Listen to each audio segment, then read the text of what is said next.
हमारा संविधान हर किसी को बोलने और अपने अधिकारों की मांग करने की आज़ादी देता है, लेकिन आजकल तो ऐसा लग रहा है जैसे भारत लोकतंत्र नहीं बल्कि तानाशाह तंत्र हो गया है। अगर आप अपने अधिकारों की मांग करेंगे तो आप पे एफआईआर होगा और आपको जेल भेज दिया जाएगा। लेकिन अगर आप सरकार की चापलूसी करोगे और हर समय पूजा पाठ करने का ढोंग करोगे तो आपके साथ बड़े बड़े मंत्री फोटो खिंचवाएंगे, और सिर्फ फोटो ही नहीं खिंचवाएंगे बल्कि आपको बड़े बड़े अवार्ड से सम्मानित भी करेंगे। पहले आप लोग ये वीडियो देखिए। एक तरफ मनुवादी कहते रह गए जात पात और दलितों पर अत्याचार अब खत्म हो चुका है, और दूसरी तरफ मेरठ के सरधरा थाना क्षेत्र के कपसाड़ गांव में एक सवर्ण लड़के पारस सिंह ने 9 जनवरी को खेत को जाती हुई एक दलित मां के ऊपर फरसे से हमला कर उनकी हत्या कर दी और उनकी बेटी के साथ छेड़छाड़ कर उसे अपने साथ ले गया। अब यहाँ कोई नहीं कहने आया कि दलितों पर अब अत्याचार खत्म हो चुका है।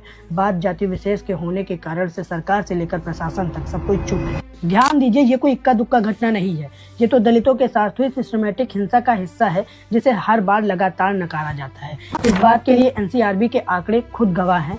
हर साल हजारों मामले दर्ज होते हैं जिसमें दलितों के हत्या, बलात्कार, अपमान, हमले और सामाजिक बहिष्कार शामिल है।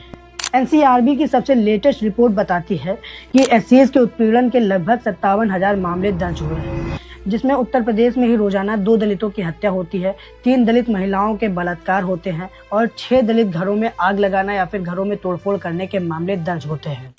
फिर भी गरीबी और बुजदिली के चक्कर में कोर्ट कचहरी से लेकर जेलों तक में दलित ही सजा काटते हुए नजर आते हैं। और अतिशयोक्ति की बात तो देखो, यूपी इन मामलों में सबसे ऊपर है और यूपी के सीएम योगी आदित्यनाथ जी कहते हैं कि यूपी में क्रिमिनल्स थर थर कांप रहे हैं, लेकिन सच तो ये है कि ये केवल बड़ी बड़ी हाँक रहे हैं। अन्य स्टेट्स या विदेशों में इनकी बेइज्जती ना हो, इसीलिए ये क्रिमिनल्स और अत्याचार के डाटा को झांप रहे हैं। ये झूठ नहीं, मैंने सच बताया है। इन्होंने हाथरस गैंगरेप केस से लेकर उन्नाव गैंगरेप केस तक सब कुछ दबाया है। हर केस में जाति का एंगल हटाकर इन्होंने आपसी विवाद बनवाया है। प्रशासन ने हम काम कर रहे हैं ये कहकर केवल मन बहलाया है। वैसे ही इस मेरठ वाले केस में भी करने की कोशिश चल रही थी।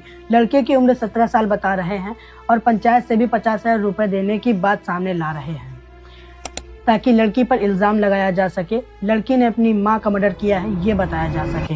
ये तो सही हुआ, सही जगह पर सही समय पर भीम आर्मी और चंद्रशेखर आ गए, वरना तो ये पूरे केस को घुमाने वाले थे, पीड़िता के परिवार को ही फंसाने वाले थे। अब ये ऊंच नीच की गाज इतनी भारी पड़ रही है, कोर्टों में दलित उत्पीड़न की फाइलें भारी मात्रा में सड़ रही हैं, क्योंकि पैसे वाले और पावर वाले जल्दी ही छूट जाते हैं। दलित कोर्ट कचहरी के चक्कर लगाकर टूट जाते हैं। तभी तो मैं कहता हूँ, जाति आधारित हिंसा फरसे या तलवार से नहीं होती, इसमें भी इनकार, चुप्पी और राजकीय संरक्षण का पूरा साथ है। और आज जो दलितों पर अत्याचार हो रहा है इसमें भी सरकार का पूरा हाथ है। आखिर इस लड़के ने क्या बोल दिया कि सरकार को मिर्ची लग गई? उस पर एफआईआर हुआ, उसे थाने ले जाया गया, लेकिन उसकी उम्र 14 साल होने के कारण उसके जगह उसके भाई को पकड़ लिया गया। क्या बात है! ये सरकार नहीं चाहती कि भारत के लोग पढ़े लिखे। अगर ये लोग पढ़ लिख गए तो अपने संविधान और अपने अधिकार को जान जाएंगे। तो इन नेताओं की गुलामी कौन करेगा? इनकी रैली में 100-200 रुपए के लालच में भूखा नंगा कौन दौड़ेगा? इसीलिए ये लोग नहीं चाहते कि भारत के लोग पढ़े लिखे और जागरूक बने। आप सबसे एक ही निवेदन है कि आप सब हमें सपोर्ट करें कि हम आपकी आवाज सरकार तक पहुंचाएं। हम इन तानाशाही सरकार से नहीं डरेंगे।